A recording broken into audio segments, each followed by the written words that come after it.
the last disciples' ordeal at the time of the Antichrist.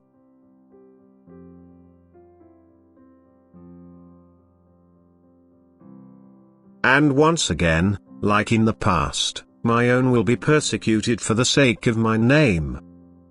As yet you are still at liberty to proclaim the gospel, as yet you can still stand up for me and my name without being restricted. As yet you are not opposed by any authority prohibiting your speeches and activities.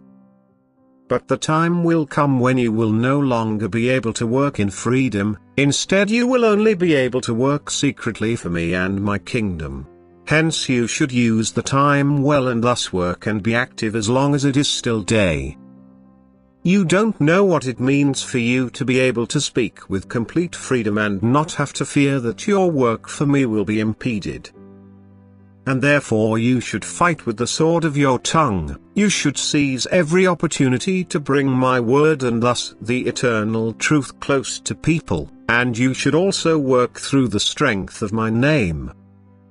You should mention Jesus Christ's act of salvation and proclaim him everywhere, for wherever people exist without faith in the divine Redeemer there is barren land. And you shall bring them life. You shall eagerly proclaim my word, because you will not have much time left to work so freely amongst your fellow human beings. Once the Antichrist appears, you, too, my servants, will be deprived of this freedom. Although your activity should not end, you should nevertheless carry out your vineyard work with greatest caution and wisdom, which you certainly will be able to do with my strength. That which seems questionable to you today will become reality at the time when he comes to power. Yet even then I will need courageous confessors of my name who will not fear the world and its rulers and openly take responsibility for their actions when they are being held to account.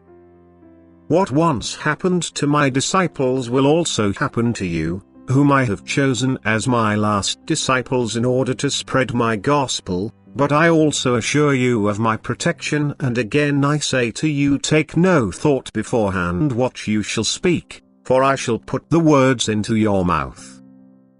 And so you need not fear the earthly authority as long as you call me myself to your side, for then I myself will answer them and they will not find any reason to take action against you, until your mission is fulfilled, which is entirely decided by me alone and not by those ruling powers who are also subject to me and my will.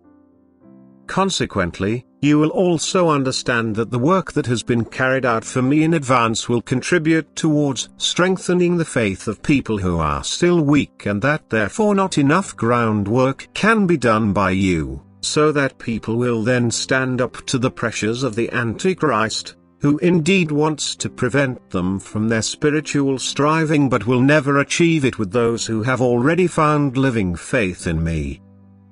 For they will form a wall against which he will fight in vain, which he will be unable to sway. But he will have an easy game with those who merely possess conventional faith, which they will renounce without a fight in view of my adversaries' brutal measures. For these people are weak and also without light.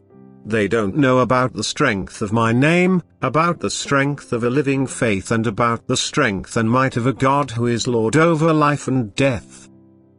However, as long as you have the opportunity of free speech and free activity, you should proclaim me and my love and might to fellow human beings. You should preach my teaching of love to them and inform them of the forthcoming time during which they can only survive in profound faith in me, in Jesus Christ, which will result in victory for all those who loyally stand by me and also openly profess me and my name before the world when this avowal is demanded of them. But you should also warn them of the near end, so that they will know how worthless it is to yield to the enemy's pressure, to the adversary's demands, for the sake of material possessions. For no one may take pleasure in his supposed possessions for long, because the Antichrist's time will be limited, and therefore also that of his followers, since for the sake of my chosen few I will shorten the days and bring his activity to an end. and therefore you, who eagerly serve me in these last days, can no longer lose anything but only gain indescribably much, for if you are persecuted for the sake of my name you, as my true disciples, will nevertheless still save souls which take refuge in your camp. And the fate of you all will truly be a far more glorious one than you can ever be offered in an earthly way by those who tried to force you into betraying me. For I myself am with everyone who fights for me, and I will truly lead you to victory. Amen.